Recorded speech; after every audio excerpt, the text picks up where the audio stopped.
मुख्यमंत्री देवेंद्र फडणवीस यांच्यात नागपुरात झालेल्या बैठकीनंतर अखेर संप मागे घेण्यात आला आहे।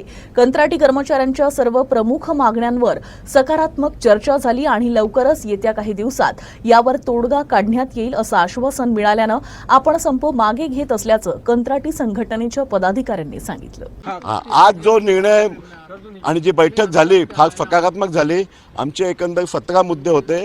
त्या 17 मुद्द्यांबद्दल माननीय ऊर्जा मंत्र्यांनी अत्यंत आश्वासक अशी भूमिका घेतली आणि त्यांनी सांगितलं की या 17 मुद्द्यांवरती रीतसर चर्चा ही लवकरच तिन्ही एमडी आणि होल्डिंगचे एमडी यांच्या समवेत घेण्यात येईल आणि त्यातले जे 2 प्रमुख जे मुद्दे होते की पूरक भत्ता देण्याबाबत आणि त्याचबरोबर दुसरा जो मुद्दा आहे की कामगारांना एनएमआर करण्याबाबत त्याबद्दल त्यांनी सांगितलं की आम्ही त्याच्याबद्दल पॉझिटिव्ह आहोत। नंतरसुद्धा आम्हाला त्यांनी पुन्हा ते व्यक्त केलेलं आहे आणि त्याचबरोबर त्यांनी हे सुद्धा आश्वासित केलेलं आहे की आंदोलनादरम्यान ज्या कंत्राटी कामगारांवरती केसेस झालेल्या आहेत त्याच्याबद्दल कृती समिती त्यांना एक निवेदन देईल आणि त्या निवेदनानुसार कुटुंबावरती आक्षेपार्ह अशी कारवाई होणार नाही। जी काय कलमं लावलेली आहेत तर त्याच्याबद्दल ते एकंदर सहानुभूतीपूर्वक निर्णय घेणार आहेत।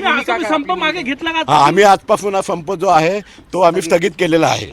तर कंत्राटी कर्मचाऱ्यांच्या समस्या आणि काही मागण्या या खरोखरच रास्त आहे। सरकार यावर निश्चितच सकारात्मक तोडगा काढेल। कंत्राटी कर्मचाऱ्यांचं शोषण होणार नाही याबाबत देखील उपाय करू अशा शब्दात राज्याचे ऊर्जा मंत्री देवेंद्र फडणवीस यांनी सांगितलं। कंत्राटी जे कर्मचारी आहेत त्यांचे काही मूलभूत प्रश्न होते त्याच्यावर आमची चर्चा झालेली आहे। त्यातले त्यांचे काही प्रश्न जे आहेत ते अत्यंत जेन्युइन आहेत की जे निश्चितपणे सोडवले गेले पाहिजेत। ज्याच्यामध्ये विशेषतः इतके वर्ष ते काम करतायत पण त्यांना जेव्हा नियमित भरती निघते त्यावेळी त्यांना अप्लाय करता येत नाही कारण वयाची अट त्यांच्याकरता शिथिल झालेली नाही। त्यानंतर त्यांना त्या ठिकाणी काही ॲडिशनल मार्क दिले तर त्यांना या स्पर्धेमध्ये टिकता येईल।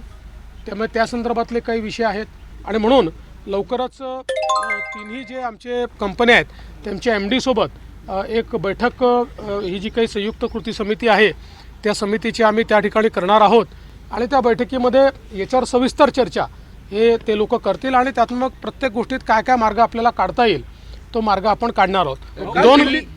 दोन गोष्टी यात मला महत्त्वाच्या सांगायच्या आहेत। एक की कंत्राटी कामगार जे आहेत यांच्याबद्दल शासनाचा अप्रोच हा संवेदनशीलतेचा असणार आहे कारण शेवटी ही आपलीच मुलं आहेत आणि त्यांना देखील बऱ्याच हार्डशिपला पुढे जावं लागतं। त्यामुळे त्यांचे काही इन्शुरन्सचे विषय आहेत, काही त्यांचे मेडिक्लेमचे विषय आहेत। टप्प्याटप्प्यानं या विषयात कसा आपल्याला मार्ग काढता येईल हाही प्रयत्न आम्ही निश्चितपणे त्या ठिकाणी करणार आहोत।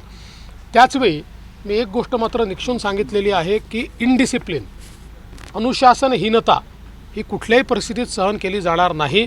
कोणी जर हिंसा करत असेल, मारामाऱ्या करत असेल, अडवणूक करत असेल तर मात्र आम्ही ते काही मान्य करणार नाही। त्यामुळे त्यांनी ज्या काही मागण्या असतील त्या न्यायपूर्ण पद्धतीनं त्या लोकशाही पद्धतीनं मांडल्या पाहिजेत। जरूर त्याचा सकारात्मक विचार आम्ही करू हे देखील निक्षून सांगितलं।